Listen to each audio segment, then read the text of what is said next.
వచ్చేసి రీసెంట్ గా ఏంటంటే జేపీ గారు మాతో చెప్పింది ఏంటంటే ఓకే ఈయన నాకు మనకి జాతీయ రాజకీయాల్లో ఏదైనా పాత్ర ఇప్పిస్తాడనేసి ఈయనకి మన పార్టీ అప్పచెప్పాము.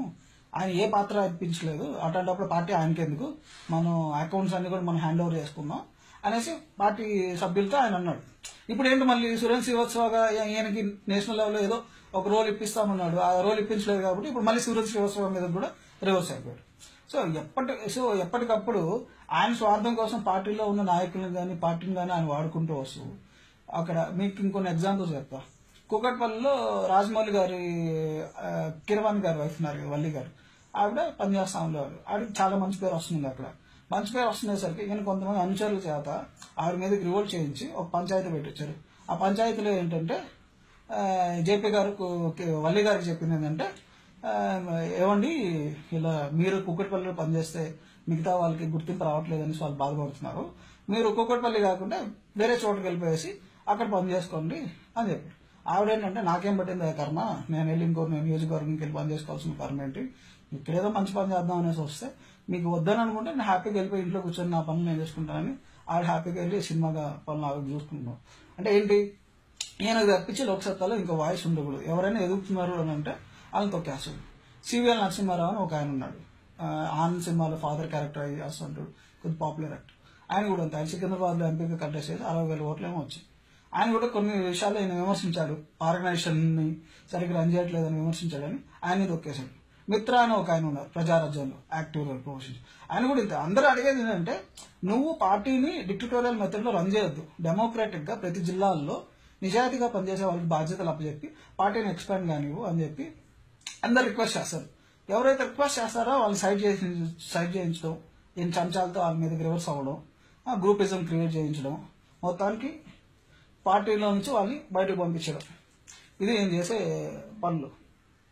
సో చివరికి ఈయన ఎంత నీచమైన స్థితికి దిగజారుతాడంటే, వైబీఐ అనేది లోక్సత్తాగా ఒక యూత్ ఆర్గనైజేషన్ ఉంది.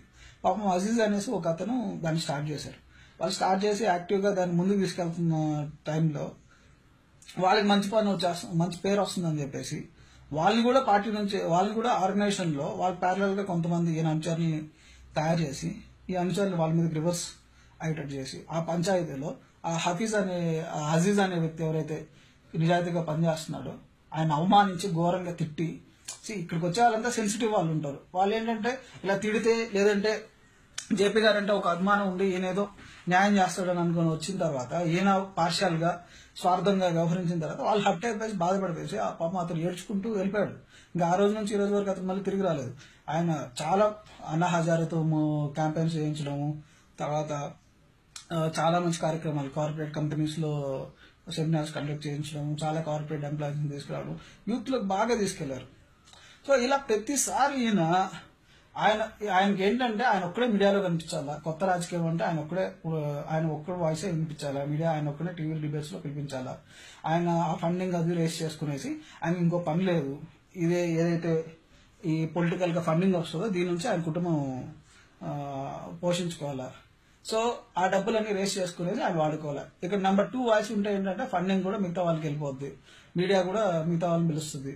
కాబట్టి ఎవరిని ఎదగనీయకుండా పార్టీని డిక్టటోరియల్ మెథడ్ లో ఆయన రన్ చేస్తున్నాడు.